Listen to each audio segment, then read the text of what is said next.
Hi, and welcome to the Money Tips No One Told You podcast, presented by First Pioneers Federal Credit Union. Here at First Pioneers, we're passionate about helping not only our members, but our community becomes financially successful. That success often starts with basic knowledge, things like knowing how different account types work, to understanding terminology, or even tips that make your life easier. The more you know, the more success you will have as you handle your money and your finances. Let's get started. Hi, I'm your host Heather with First Pioneers Federal Credit Union, and today I really want to talk to you guys about services that we offer, and that many credit unions offer, that just make your lives easier. I feel like most of you probably know that we have a mobile app, which that can help you manage your accounts. Mobile apps just kind of seem obvious to me, I guess. They just seem so common these days. But that's going to be a different discussion for a different episode. What I'm talking about today are the other services that you may not even be aware are available for you to use. One of the big ones I'm talking about is bill pay.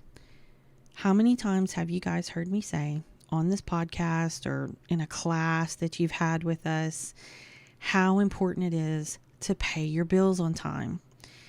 And one of the big reasons we say that is that paying on time actually makes up 35% of your credit score, which is the biggest percentage of that score.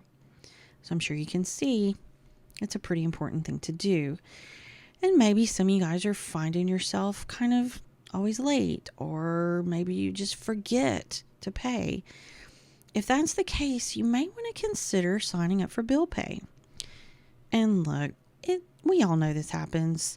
You're working, maybe you're out of town, or you're just busy, and then suddenly that due date comes and then it goes. And it happens to all of us, but there are ways that we can help that now. At First Pioneers, you go into your online banking and you sign up there for bill pay. Then you basically designate the days that you want your bills to be paid. For example, you can do your car note, your cell phone bill, really any bill that you owe. And then on the date that you chose, that payment will be sent for you. And if you do this for the proper due date, then you won't be late anymore. One thing I need you to remember though, the money you need to cover that bill needs to be in your account before that due date, okay? But bill pay can really be a huge help to kind of get you on time. And if you've been struggling and you're trying to raise your credit score, you're going to see that score come up really in no time. Another service that can really be helpful is courtesy pay. Okay, show of hands time. How many of you have written a check, or I guess now you've used your debit card, and you didn't have enough money in your account to cover your purchase? Maybe it was close to payday, or maybe you just subtracted wrong when you were balancing everything and there just wasn't enough money left in your account.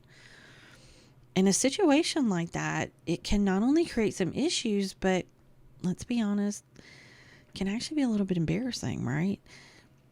But when courtesy pay is on your checking account, any of those transactions that go over your balance will still get paid up to $500. Now, something to consider with that, though, is that there will be a $25 fee for each one of those transactions. But the bright side is whatever you were trying to purchase would still go through. I always like to tell people, though, courtesy pay can be a bit of a slippery slope. I mean, it can really help you if you're in a bind and, you just made a simple error. But those transaction fees can really add up. And if you're already behind and overdrawn in your account, then you start adding all those fees in, you're going to get even further behind. So 2 things to consider.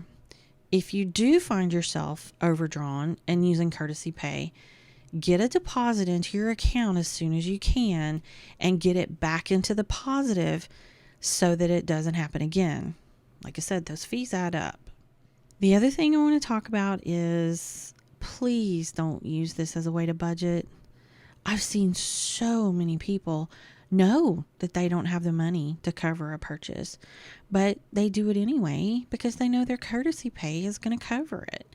And then they do that month after month after month, and it just becomes a habit, and that is a costly habit. So if you find yourself in that situation, please sit down and work out a budget so you can stop that cycle. It's not a healthy cycle for anyone to be in. With that budget, you can see where you're falling short and maybe what's causing you to go into the negative. And hopefully, then you can adjust your spending or maybe your income and prevent that from continuing to happen. And I'm going to say it again. First Pioneers is a judgment-free zone, and we're here to help you work on that. Or if you want, there are a lot of example budgets online that you could use, or even download an app that can help you. The bottom line is use courtesy pay for what it's meant for, which is, went a little over in my account. This is going to help me out until I can take care of it, not as a crutch or a habit. I think you guys are going to love the next two services I'm talking about because they are about depositing money into your account. How many of you use direct deposit? And how many of you don't really know what that means? Truthfully, not every employer out there offers that service, but I feel like so many do. Probably the vast majority of them do. And basically, it just means that they will deposit your paycheck into the account that you designate, and they'll do it for you. So instead of them coming and handing you a physical check that you have to now go cash or try to deposit, it'll already be in your account. And you can actually have the money divided into multiple accounts. So what am I talking about with that? Let me give you an example. Let's say you took $50 out of every paycheck and had it put into a savings account, and then the rest of your money went into a checking account. And the truth is you could split that between accounts really any way you want. Now, one of the great things about this is that it's going to save you time. So you don't have to actually physically go to your credit union to make the deposit. And if you choose to split this money between multiple accounts, it's a great way to get in the habit of savings. That money automatically goes into the account that you said, and you never see it. So you don't really have that temptation to spend it because it's in your hand.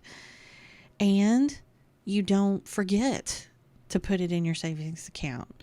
You know, after you've gotten paid, I didn't think to put some in my savings account. Now you don't have to worry about that. That's just going to be done for you. I mean, how easy does that make it to manage your money? And really the main effort, I guess, that you would have to put into it would be deciding how much money you want to put in each account. And then actually going to your HR department or your manager with those account numbers. Once you pass that information off, the rest is done for you. How easy is that? How many of you guys are seeing those commercials about people getting their paycheck early? They're doing that with direct deposit.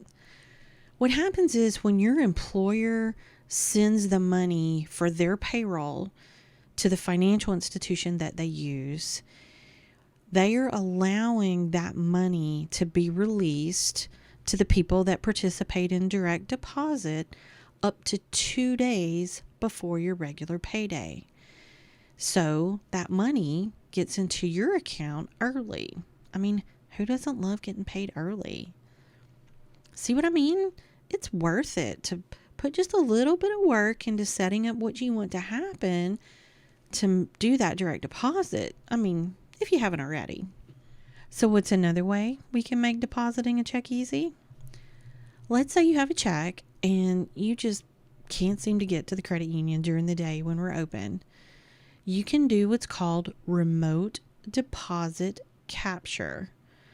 And I know that sounds like a really big title with a lot of big words, right? But what it means is you can deposit your check with your phone. And it's so simple to do, you guys. You're going to wonder, why haven't I done this before? So you go to your phone, you open up your First Pioneers mobile app, and then from there, you're going to choose the remote deposit option. And then it's going to give you a series of instructions on the screen that are really easy to follow, that are going to have you take a picture of the front of the check, and then you're going to flip it over and take a picture of the back of the check. One thing you need to remember is the way you sign it. You want to sign it the way you're asked. You're going to put your name on it like you normally would when you endorse the back of a check. But then you're going to write, for mobile deposit only, at FPFCU. And I know you're going, why did you just use all those letters? Because that stands for First Pioneers Federal Credit Union. So you can write all that out, or you can abbreviate it into FP, First Pioneers, FCU, Federal Credit Union. So you can do that either way. But the important thing is to write that on the back of the check so that they know what to do with it, right? So are you all excited that you just deposited your money while you were sitting in your living room? It's great, right? But wait, don't spend the money yet. The deposit is not instant.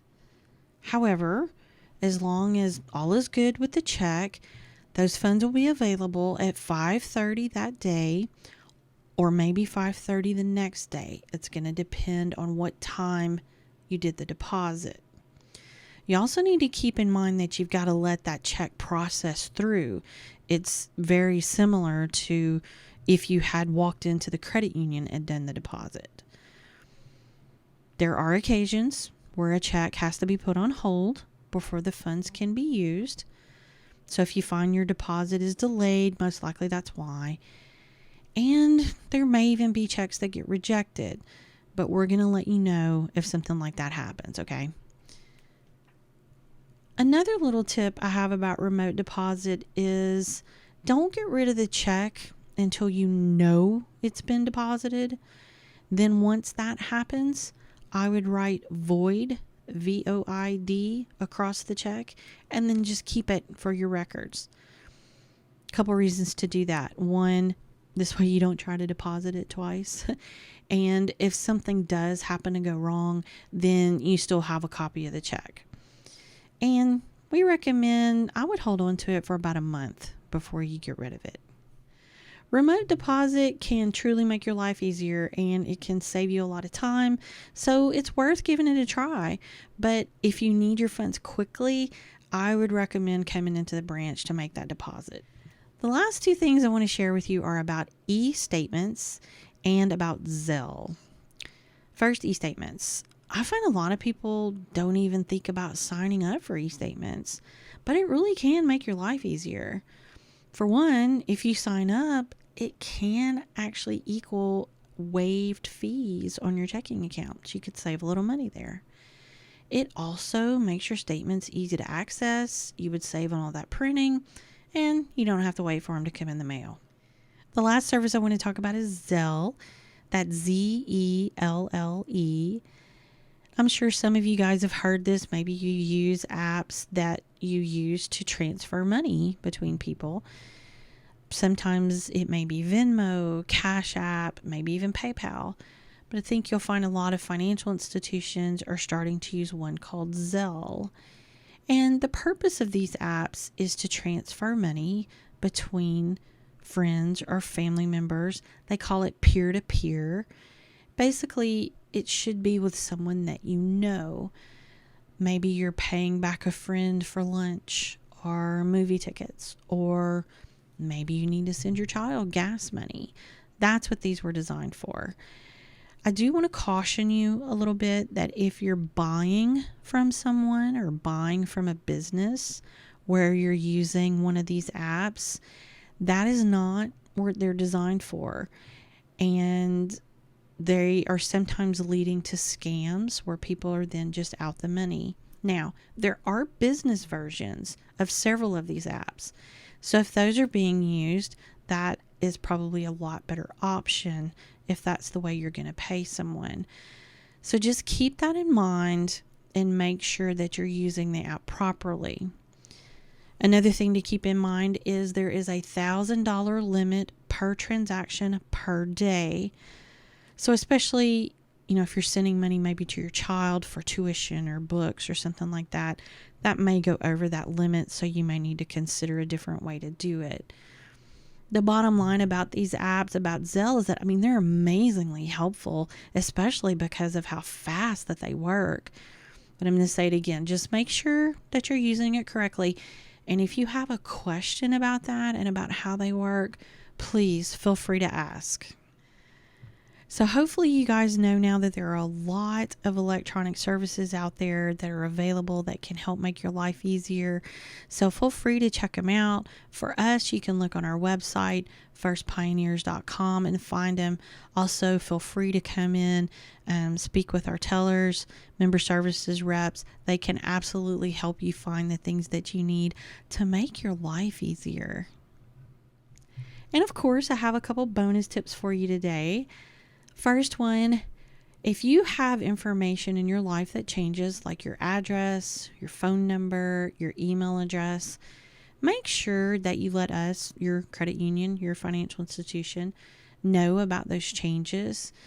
If we don't have your correct information, it's actually very difficult for us to then communicate with you when there's something that we need you to know. So when you're making a list of all the people you need to notify that, oh, my address changed, make sure we're on that list. And in fact, it's really easy to do. You can just log into your online banking and make those changes yourself. So keep that in mind when that information changes. And one more tip, make sure that you're protecting your information and protecting yourself. And I mean things like never give out your online banking information to others so that they can log in and help you fix something. It's just a great way to get scammed or for someone to take advantage of you. So never give that information out. And when you go to sign up for direct deposit, because I know all of you are going to do that now, take that information yourself to your HR department. Don't give it to someone else so that they can help you do it. Protect it. Take it yourself. Know who you're accepting checks from and that you can trust those people. Know who you're paying when you use an app like Zelle. The truth is, at the end of the day, you're responsible for these things. We all are. And that doesn't mean that there's not help out there or that you're on an island to try to figure all this out alone. But it's really easy to just become lax about some of these things. We have all this technology at our fingertips, and when it's working, we find ourselves just sort of trusting it. We don't read the fine print. We don't always think things all the way through before we act. Like I said, we tend to just trust, and we tend to do it very easily. I guess what I'm asking you guys to do is to pay attention and ask questions about things you don't understand. If something seems too good to be true, it probably is. So remember, you have to be your own advocate. Protect yourself and the ones that you love.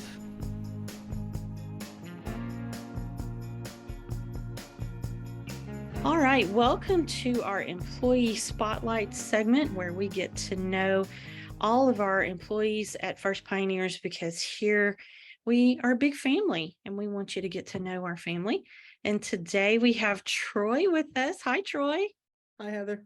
Hi, everyone. So why don't we get started with you introducing yourself to our listeners? Okay. So my name is Troy. I'm new to First Pioneers. I've been here about a month. Prior to here, I've had about 4 years at a previous credit union, about a year at another financial institution, a bank. Had to come back to the credit union side. Missed this side of everything. My position is member service representative. What that entails is I help people with online services, online banking, Zelle, bill pay, anything you can do on the app or the website, I'm your boy. That's awesome. And we're so glad you're here and that you came back to, the credit union side, because that's the good place to be. It is definitely a different beast. Well, let's get started with your questions. So what book are you reading now, or maybe you've just finished? I actually just finished 100 Years of Solitude by Gabriel Garcia Marquez. When I say just finished, I finished it last night, I want to say, or maybe the night before. It's been a blur the last 2 days. And then I started The Color of Magic by Terry Pratchett, the first book in the Discworld series. So I got a lot of books on my TBR and I'm getting through them. All right. Those sound good. I'll have to check those out.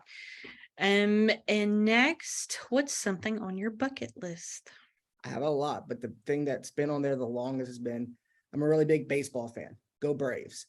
I want to visit all 30 stadiums that are currently on the major league roster. And if any new ones come along, I'll visit those as well. I would love to do it all in one summer. But that's a logistical and a financial nightmare. That would be tough. Oh yeah. But it's definitely on there. I want to see, of course, my favorite team's home stadium, but I want to see the classics, Wrigley Field, Fenway. But if I could do all 30, it'd be even more awesome. That sounds so fun. That would be a fun summer. We'll have to work on that. Maybe we can get you Tiring there. summer, but a fun one. Yeah. And lastly, what's something that no one knows about you? I wouldn't say no one. My close family knows this, but I've actually auditioned to be on Jeopardy 3 times in my life. College tournament and 2 times on the regular tournament or the regular show. Unfortunately, I never got a call back, not even to go to the next round, but I did the online test, got invited to an in-person audition, twice in New Orleans and once in Kansas City. And since I had family in Missouri, that's where my dad was born and raised. Well, he was raised there. I was able to stay there and get a trip up to Kansas City, very cheap to audition for it. So ever since Alex Trebek unfortunately passed away, I don't watch it as often, but I still have that hope. It's also on the bucket list. Be on there at one point. So that's a 2 for 1. Yeah. Oh, that sounds fun. I think I would be so nervous though that I wouldn't be able to answer the questions. I've had that fear. I've always said if I get on there and I just do a horrible performance where I don't answer a single question, or I'd be the first person to end with like negative $20,000, I'd be really disappointed. But at the same time, I'd be happy to be on there. I don't think that would happen, but wow, how cool would that be? I think you need to try again. Oh, I'm definitely going to. It's just I don't know if they do the online test as often as they used to. I think ever since the change after the passing of Trebek, they did a lot of rearranging and they haven't quite figured out what they want to do yet. Yeah. I'm gonna Okay. definitely get on there eventually. All right. Okay. Well, keep us posted. You'll have to rep First Pioneers when you get there. Without a doubt. Well, thanks so much for joining us today. I really enjoyed talking to you. It was my pleasure. And to all of our listeners, we will see you next time. Thank you so much for joining us today. You've just watched our YouTube version of our Money Tips No One Told You podcast. There is also a blog version on our website at firstpioneers.com. You can always find us at any of our branches in Lafayette or in New Iberia, Louisiana, on our website or on any of our socials. We're here to help you in any way that we can, and we really appreciate you watching. See you next time.